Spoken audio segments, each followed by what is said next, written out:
Hey, what's going on, guys? This is Gotetsu here. In today's video, I'm going to be giving some advice to new stunters / editors or more new people of the community in general. Now, before I get started on this video, make sure to subscribe to my channel because I upload content on my channel almost on a daily basis. And without any further ado, let's dive straight into this video.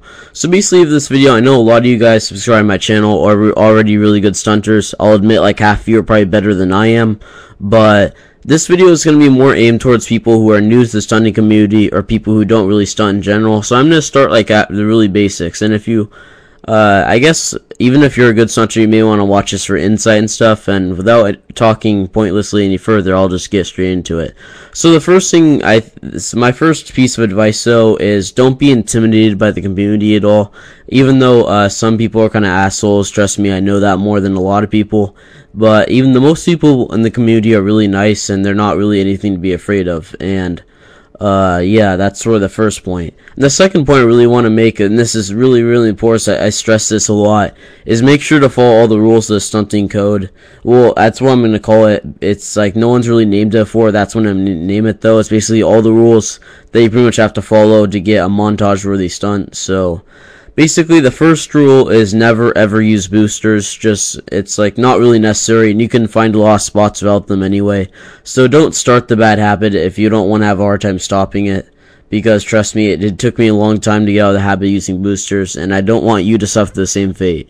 And the second piece of advice is obviously don't do air grabs. These are not really stunts. Don't use objects in Content Creator.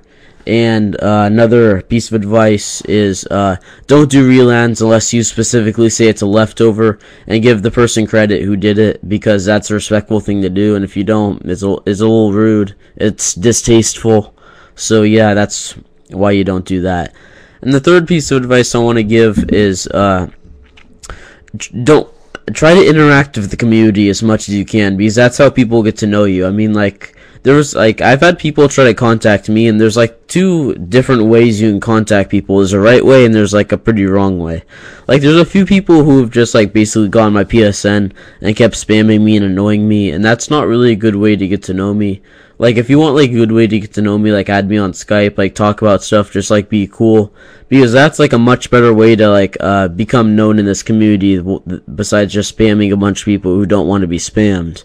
And that can pretty much go for any kind of like YouTube thing too. That's just really not the best way to go about doing it, because people get annoyed at that, and if they get annoyed, they'll associate your name with like a bad image or picture, if you know what I mean by that.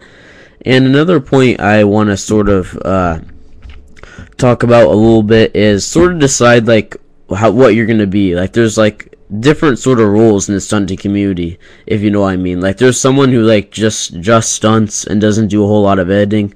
There's a person who's a good stunter and a good editor, which is like sort of the path I'm going now, and it's not an easy path, but I can do it. And then there's a person who just focuses on editing, and that's sort of the three paths you can go down. You can also be like a designer too, but that's more like a one-time thing, so you gotta like sort of decide that too.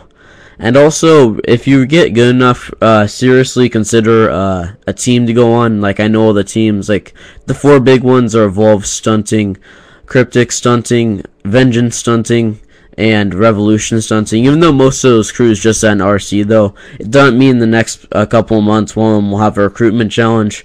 And believe in yourself, just don't give up. And you know, I recently got into Revolution Stunting, and 3 months ago I would thought getting into Revolution Stunting would be a dream that would never come true.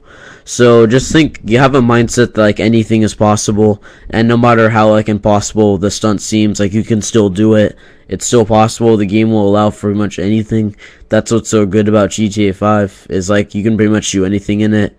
And Rockstar made a really good game, and I feel like the stunting community is just something like Rockstar should appreciate more, because there's all those like pointless, you know, trolling videos, like the glitching videos, but being a stunter is something like I feel like you're giving back to the community about like a lot more, like you're contributing a lot. And that's why I like to encourage people like to become a stunter, for mostly like these reasons.